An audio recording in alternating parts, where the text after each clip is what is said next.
It is February 2nd, 2025, and I am walking on the path, most appropriately between the forest and the fence beyond which is the train that moves through Palo Alto, and it's super loud.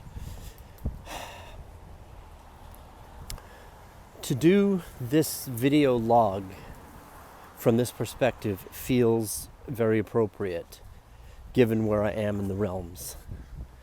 It feels like I am striving to find the remembrance of nature and the remembrance of the grace within myself amidst the noise and the hustle of the world within and without.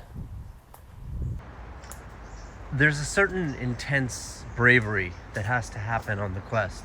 Sometimes I think it's just designed into the spell, and it's something that one just has to go through, or at least that I have to go through. In sharing the journey itself. You know, it's the thing that I've had,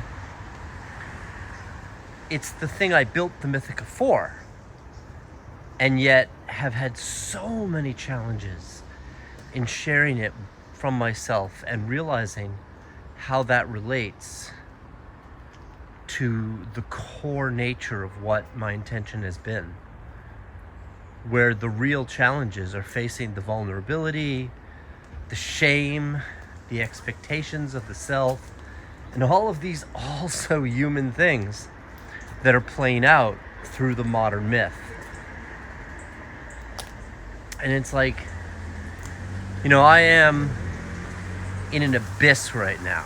Everything, my mind is, everything's falling apart. And yet at the same time, I'm forging forward with the principles of the quest and presenting this through the artifact of the Mythica, which I've successfully designed, where for all of the inner doubt and confusion and stuff that's going on right now, there's the reality that the intention that I set so many years ago to build an artifact which revealed the subtle layer of one's path in a new form of journalism has been accomplished. I mean, ultimately, I designed the Mythica to escape from my own limited consciousness and to find my way back to the green, to find a way to showcase and illustrate the way that I was seeing things on the Akashic layer of consciousness and what it meant for our stories. In this way, I put my efforts towards using the Mythica to describe the Rainbow Road, to showcase and illustrate what I meant when I said that there was a land beneath the land, that each and every one of us was walking. I wished to find a way to illustrate that Rainbow Road and what it meant to be in the reality of stepping onto it.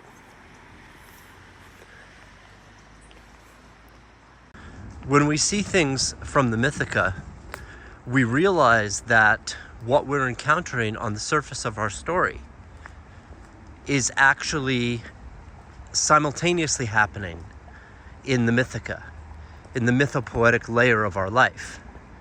In this context, my crossing the threshold of the gate and stepping up here to the bridge are more than just structures on the surface of the world.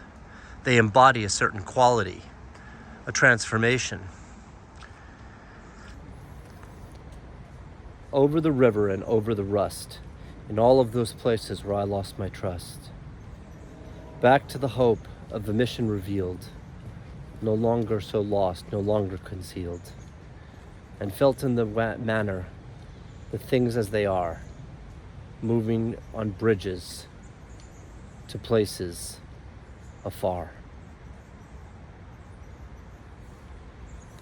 I've always done rhymes for the bridge guardians, the bridge trolls, when traveling through places, because it changes the energy. It becomes a ritualized act of movement. When we do this, the road isn't merely what it looks like on the surface.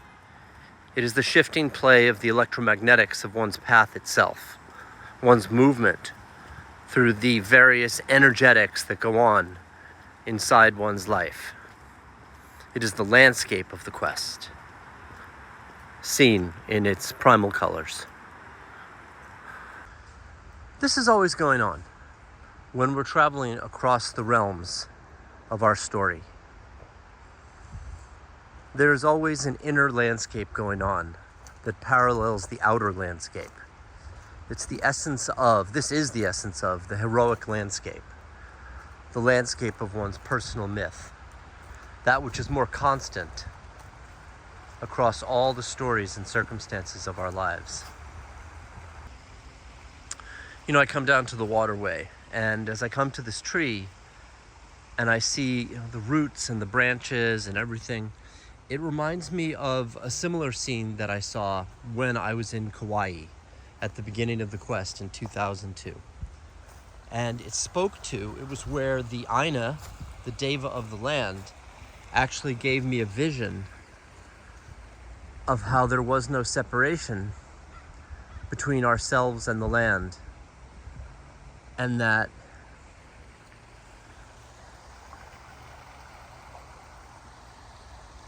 we were all a part of the world.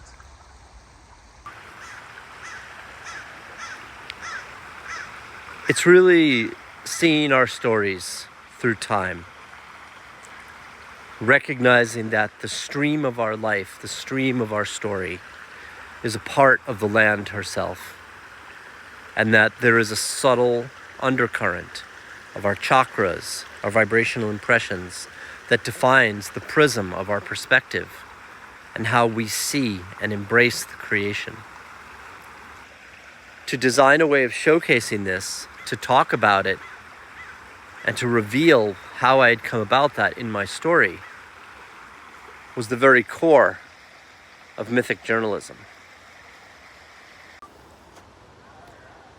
And this is the nature of revealing our stories, of discovering the ways in which we can reframe our experience and come to see that we are the protagonist in our own story, that we move through our own system of psychological and somatic patterns, and that, in my case, accepting that, I have been creating the map, and I'm just stepping into a new level of the method, is an act of self-acceptance, that I have done what I set out to do, which was to create a way to showcase the subtle world from the perspective of the Akasha, and that in that area, I have mastery. While there are other aspects of working with the self, these are part of what I still have to remember. And there's value to this on the quest because it fits the trope for myself of being authentic, being super authentic on the journey.